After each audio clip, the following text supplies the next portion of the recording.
So what I'm going to do first of all, we're going to need to add his feet so that he can actually stand up. So we've got a bit of a drunken owl at the moment. When you followed the knitting pattern, you will have made his feet and he will be like just a long piece of knitting like this. What we need to do is create the feet from this long narrow piece. So we want to sort of like make a concertina. So it's going to be this kind of shape, which is going to create his feet. So you want to start off by folding it in half, and then in thirds you're going to fold it back on itself like this. Whoops. So that you've got these toes showing at the front. So you've got the two small ones either side and the two in the middle. So you want to hold this in place. So rather than just pins, I found it's much easier to actually make this stay in position as you want it to be before you try and attach it to your owl. So if you add your stitches across those folds at the back here, that will begin to make your feet stay in position. So I'm using a contrasting coloured yarn just so that you can see the stitches.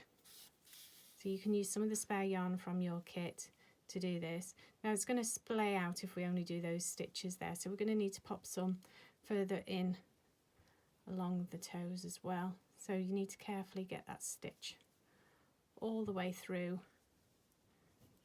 like this, and possibly even go back again, just to make sure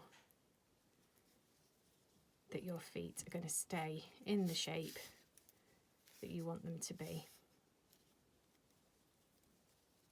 Like so. Okay, so we've got our little feet shape there. Then what we can do, without taking that yarn off the feet, we can use that then to attach it onto your owl. So you can't really see from overhead, but I'm going to be putting them just here underneath his body. But you'll be able to see from where you've got your tail positioned where it's going to stand up. So that's going to be a good place to be. So we've got now a standing up owl. I'm just going to put him on his back for you. So I'm going to start off with just finishing off a bit more of the detailing here. We've still got the rest of the wings to cover in this sort of nutty brown that we've got in the kit. So this will be covered using this sandy nutty brown colour.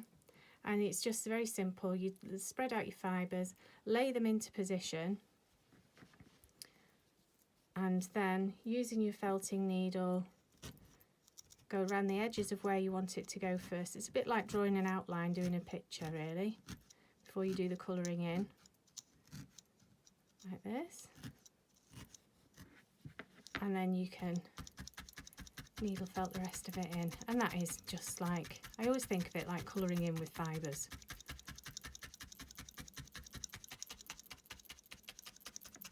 And you want to continue doing this until your fibres have laid down really nice and flat. The more that you needle it, the less that you're going to see these little pitted holes. It's going to get smoother the more that you do it. Some people really like the texture of that though, so it's a personal choice. You can leave some of it textured if you wish. So when it comes to coming around the edges here, you want to sort of fold it around. Got a little bit too much excess here, so I'm going to trim off some of this.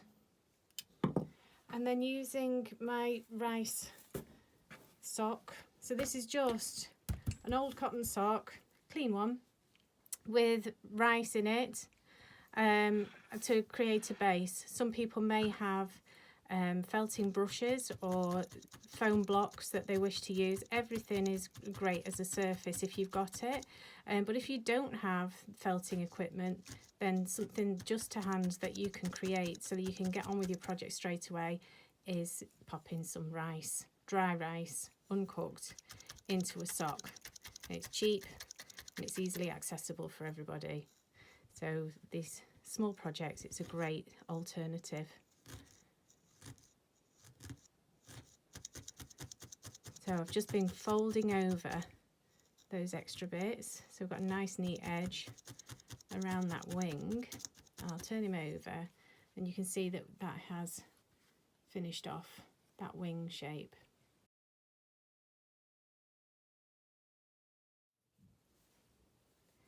I'm going to make my little pea shapes, just like we do with any of the other animals. I'm going to do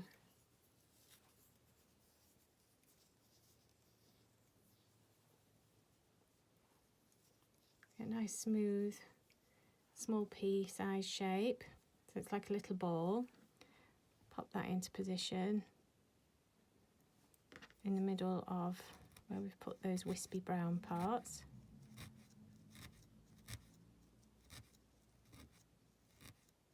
And I'm going quite carefully now. You can see that I'm not going as fast as I normally do. So I'm just trying to establish a nice round shape for the eye. And I don't flatten that down until I've done the other eye as well, just in case I need to take one off and get it more even. And sometimes that can happen as well. The good thing about this sort of thing though is that you know, with the needle felting, you can always take it off. It's not like paint where once it's on the paper, it's there. You can take it off and redo it.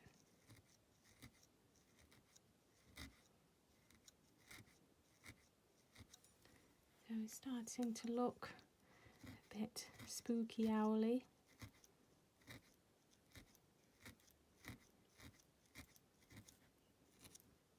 I think this one needs to be a bit smaller.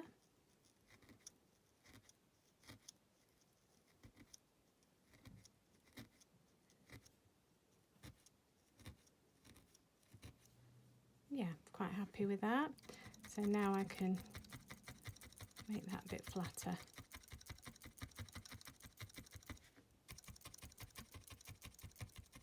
Now these ones that are flying away around this eye, you can just gently, just so that the tip of your needle is making them go flat. But you're not pushing them that far into the body of your work that you don't see them anymore. It's just giving you that sort of halo of colour around the eye. Okay, then we need to use some grey. So we're going to use some grey to do our little beak, and it's just the same as making the eyes really. We're going to make a little sphere first, but then we're going to pinch the edge of it so that it goes into like a little cone shape. So we're making a beak. So I've made quite a tight little ball like this, and then I'm just going to roll it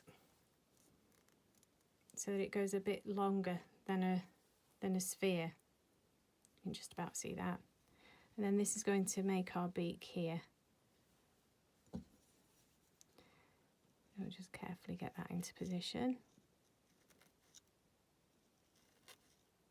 So we've got the beak on, and then we just need to have some of this very characteristic, the lines that you get down the sides of the eyes here. So I'm going back to our original fibres again, and we need to just twist those so that they become thin lines. You see that? We see it on there. And then from the corner of the eye to the corner of the beak, I'm going to add a line, which is our barn owl characteristic for sure.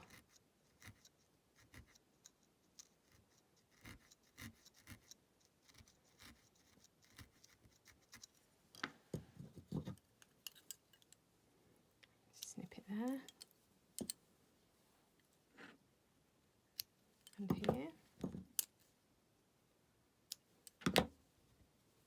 And then just to give him that breath of life, we need to pop those little twinkles in his eyes. So again, we're just going to use a little tiny sphere of white felting fibre. So we've got tiny little sphere. I think this one is going to be too big. Let's see. They're too big. They can look really quite scary. So temptation is sometimes to go big. The smaller ones always look better. One in there.